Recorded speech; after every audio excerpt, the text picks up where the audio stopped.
Hello everyone, it is Tiffany of Clarity, Confidence, Courage, Women's Empowerment, and I am a women's life coach that focuses on helping women who have gone through a divorce understand how to redefine, reinvent, and thrive as they move forward on their goals. Today's video is a little out of sorts for me because I don't normally do commentary videos or reaction videos to another video.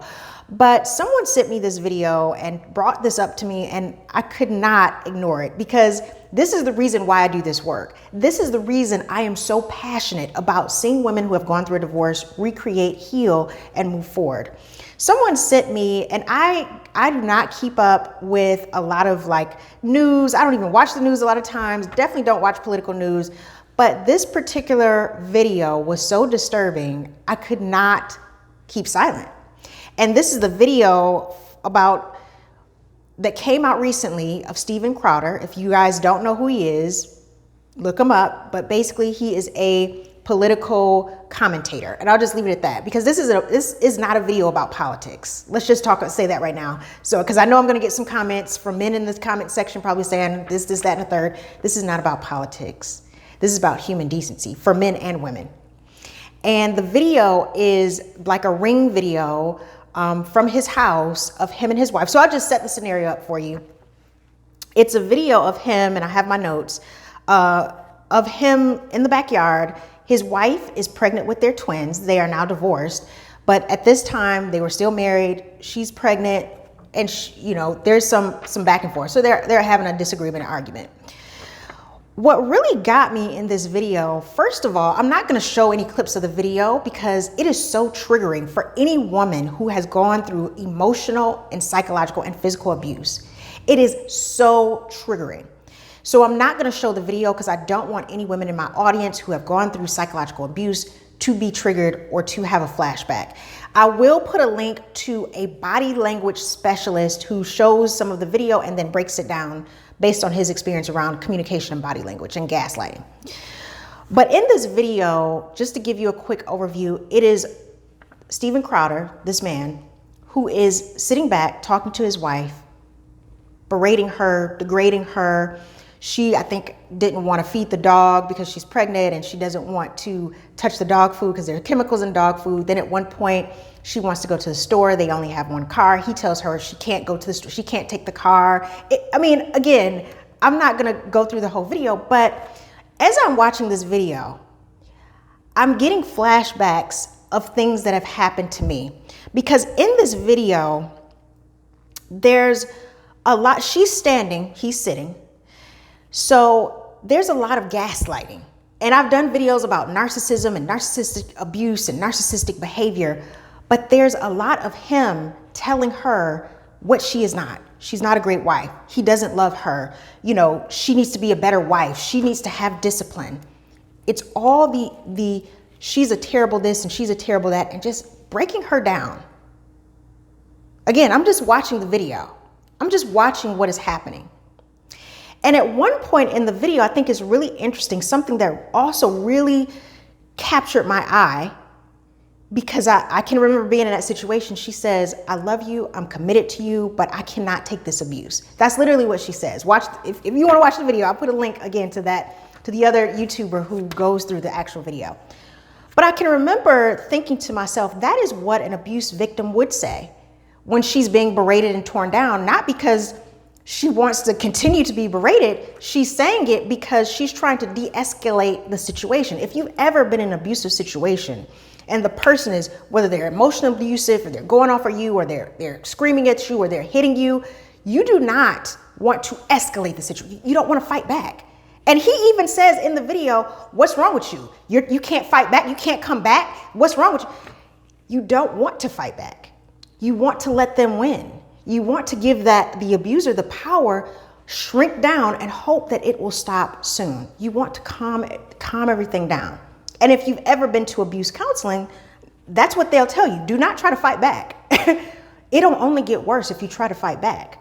So she tells him at one point, "I'm committed to you and I love you." And it made me think, of course, my own situations.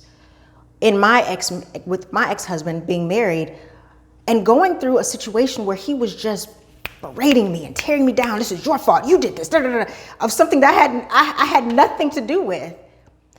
And because of the fear, just like she did in the video, my response was, I love you. I did not do this to hurt you. I would never hurt you. It was talking to him, trying to calm him down. Not trying to argue or prove a point, but calming him down. That's what you do when you're going through abuse. And so I know so many women who watch my channel, who follow me on all my social media, know I talk about psychological, emotional abuse and trauma in general, and how so many times you've experienced this more than once and you end up in these relationships and you ask yourself, how did I get here? And it's so fearful when you're in those types of circumstances with this type of behavior. Again, this isn't about him or his politics or his belief. This is about a behavior type.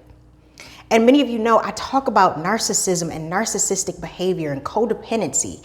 This idea of being with someone who has this grandiose personality. You don't have a right to think for yourself. They are in control of you. They tell you what to do. You are to shrink and go along with the program. You do not want to fight back. You know, these are the type of personalities that are heavily abusive. Some of them are sociopathic in many ways.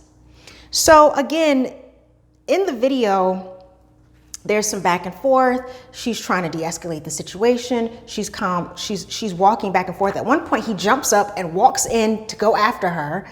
And that really set my heart on fire because, again, I'm having flashbacks to situations where I went through the exact same thing. And there's so many women that have. When you end up in these relationships, these marriages with people that are abusers, it is the fear. It is the fear that you feel every day. Today he was calm. Tomorrow he was nice. The next day, who knows what he's going to do? You never know. And when you're in an abusive situation, it's a cycle. One day they're going off, they're berating you. You're the worst person in the world. You're the worst wife in the world. And the next day, I love you so much. It's like nothing ever happened. They bring you flowers. They love bomb you again. They may say, I'm sorry, or whatever it is, and they go back to normal like nothing ever happened. And it's a cycle. Monday, they're nice. Tuesday, they're not. Wednesday, they're nice. Thursday, they're not. You better hope and pray that you just make it to Friday. It does not stop. And I can guarantee from watching that video, that's what you saw on the video. But what about all the times you didn't see? And it kind of made me think about, if you can remember, this is telling my age, I'm in my 40s, that movie a long time ago with Farrah Fawcett, The Burning Bed. It was based on a true story. The horrific abuse that woman suffered.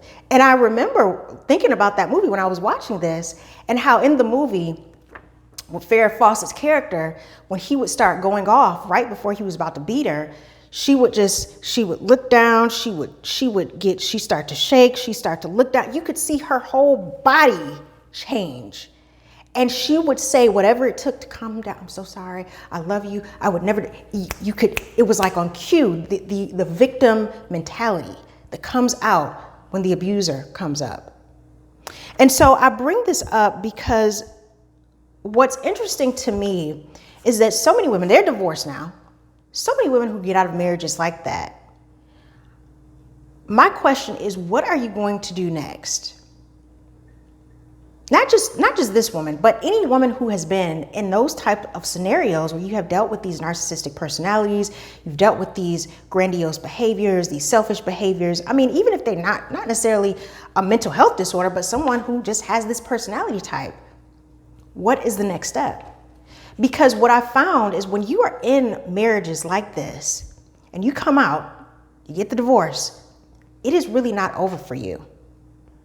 Go to therapy, yes. Do the healing work, yes. But who are you now? What is your identity now? When you are in an abusive situation, psychologically especially, your identity becomes whatever the abuser wants it to be. Your identity becomes whatever they say your identity is, because it's important for your identity to match their energy, to feed their energy. Because if you try to have your own identity outside of them, it's going to be a problem because they're not in control and they have to be in control. So my question to the women who are watching this, if you have gone through that situation and you got out of the divorce, what are you doing now?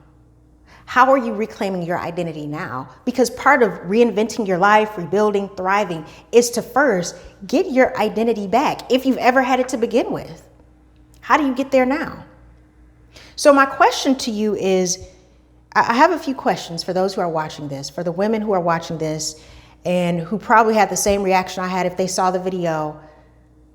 What is the biggest struggle right now that you have when it comes to reclaiming your identity? Leave me a message in the comments. I really want to know, because that is the hardest thing for me when I first got out of my divorce from the person who had that similar behavioral type, was trying to find my identity again, was trying to figure out who I was, what I stood for, what I was about, what I wanted in life. So I want you to leave me a message in the comments. What is your biggest struggle when it comes to finding your identity or reclaiming your identity after dealing with a marriage like that, after getting a divorce from a person who was like that, who was like this person that I'm talking about right now? I'm not even going to say his name again. The video was disgusting. It was absolutely disgusting. And I know there's going to be some comments of people who are disagreeing. You only saw a clip, but I didn't need to see any more. And it's, again, this is not about politics or any of that. This is about human decency and dignity. Women's rights are human rights. Treating any human the way he treated his pregnant wife with twins on that clip, I can't even imagine. So again, leave me a comment section. Let me know what you thought about the video, and let me know what you feel after you've gotten your divorce. For the ladies who have, again, are watching my channel, who've gone through a divorce and are trying to rebuild their lives, what was the hardest part? What was the hardest struggle for you when it came to reclaiming your identity? Again, this is Tiffany Fambro of Clarity, Confidence, Courage. I hope you got something out of this video. I hope it didn't give you too many flashbacks, because I know a lot of women that follow me have gone through abusive situations, have gone through trauma. I'll leave a link again to another YouTuber who actually shows the video and actually breaks it down, body language and gaslighting, and he does a really good job of breaking down body language. But I really just wanted to discuss this because it brings up so much more than just this situation with these two people and this couple. There are a lot of women, including myself, who have gone through this circumstance, who have gotten the divorce like she did, but are still wondering, what next? How do I reclaim my identity? How do I find myself again and not end up in another relationship with someone who is just as worse as this person? So I hope you enjoyed the video. Let me know in the comments what you think. Remember to share, like, and subscribe, especially to other women who are going through this. I'll be talking to you soon. Bye.